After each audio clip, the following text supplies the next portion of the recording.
I decided to get a new chain for my 24-inch McCulloch Pro Mac 610.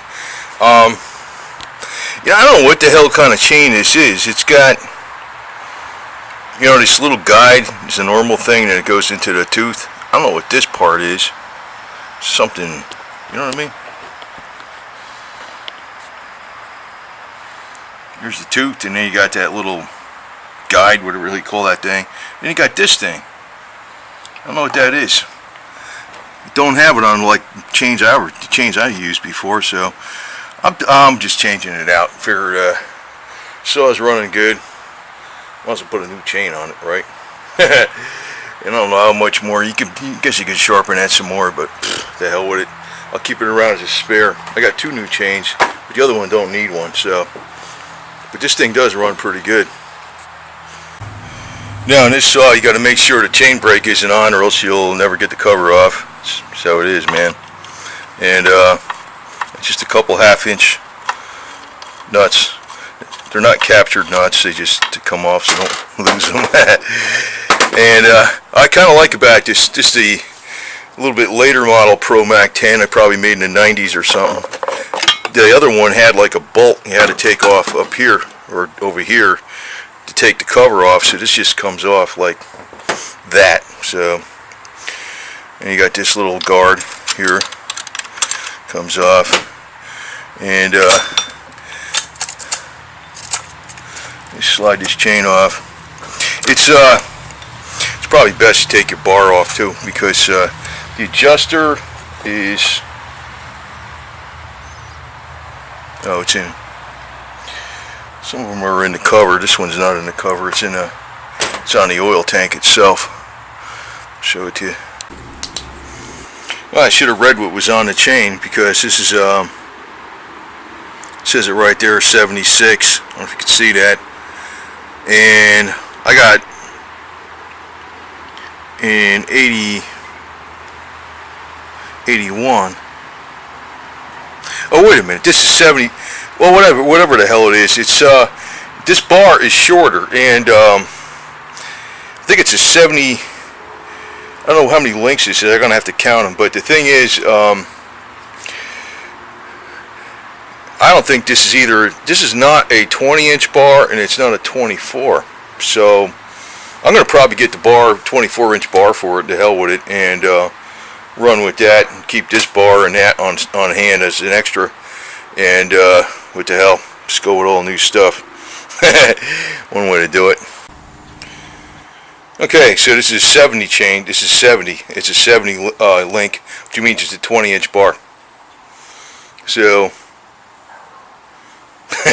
when he sold it, it said it had 24. So I should have checked it, Anyway, probably gonna get another bar for it though. So what the hell, What the hell? So, and I guess my other one must be a 20 also. I always thought I had a 24. I didn't fucking look at it that good. I always thought it was a 24. So anyway, so both the same pretty much. I get another bar for this thing, or another chain, one or the other. Get it wrapped, get it wrapped up. But when you put these chains on, you want to put them over at the top like that, and they go on that way easier instead of trying to get them from the back to get them on from the top. Well, I decided to do a little more work on this saw, because I remember the chain brake, when I flip it on, the saw stalls, and there's something loose in this thing. This is well, it doesn't seem so loose now that the bar's on like that, but yeah, see this? Something wrong in there. And what I did was loosened up the nut for the clutch. It's reverse thread, so when you turn it to the right, it loosens. And what you got to do to get it to loosen this is, it looks like they had some Loctite blue on here. Interesting. And what you got to do is you got to jam up the piston with some rope to do that. So next, I'm going to take this off. Not sure how this comes off or what. Pry it out or what, I'm not sure. But There's something loose in here, some kind of wear. And what I'm thinking is, since I know the oiler didn't work, I've got to fix the oil line. The sprocket probably wore out, so probably the bar needs to be fixed too. But I might just get another bar. I don't know. Well, you got to pry this out to get this out. His boots. Hi. Black Cat was here too.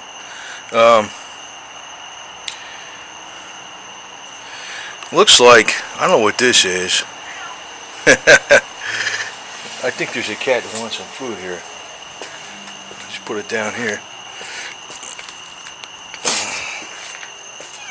Here, meow meow. It's got some beef grease in there too. You don't want that? But I'm going to put this on. See that play? That's why when you hit the clutch, it stops it, you know, because it's just got too much play in there. But I don't think this is worn out.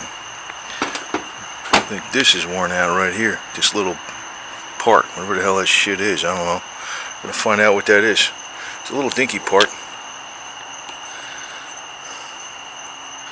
So, get that shit fixed. Okay, so I get it. This is actually a bearing. I don't know what the hell this was. Look, it almost didn't look like a bearing, but that's what it is. So they sell this. It's called like a spur. Clutch shell, spur. Take that. You get that. Now this sits on that bearing. It's loose. But you know, the other thing is, you know, I know why that bearing went too, because the oiler went, and look at this, is somewhat chewed up. It's not an expensive part, man. It was like 20 something bucks for that shit. And this goes, you don't want to have this fall apart. That's cool. I'll get that shit. I'll get that brand new. Then this saw is going to function perfect. This one does start good and all that kind of crap. That's good. That's not an expensive part. Now I understand on how to take apart the clutch and the spur and the bearing, whatever. I hope I never have to do a piston or a crankshaft or crank bearings or crank seals. But if I ever have to do that, if I learn the one saw, I know the other saw. And I'm going to order a 24-inch bar for this thing too. So we're going to have a good little saw here, man. Or a good medium large saw, whatever you want to call it. Anyway, it's going to be kicking ass. Well, I got a new Oregon bar on the way, so this thing's going to be really sweet with a brand new chain. This clutch cell, it's integrated with the sprocket, so it's going to have the new sprocket. It's going to have the new bearing and that little washer bullshit thing in there, whatever that spacer is. So this bad boy's going to run. This thing's going to be good, man. Ooh, it's going to be good. Yeah. Looks like everything's going to be working on this bitch like brand new. Cost me as much as a new saw with all the parts, but who gives a shit? It's made in the USA, right? Ain't even assembled in Mexico anymore, because guess where it got assembled? In Florida. So that's good, man. So we got the little filling spikes on there and shit. The oiler's all working good. Starts up really good. Carb's all rebuilt. Then a new fuel line. Cleaned out the muffler and shit. It's got good compression. It's a nice little saw, man. You're going to have a 24-inch Oregon bar in there, man, real soon. So, yeah, whatever. Just do it right or don't do it at all, right? That's the way I look at it.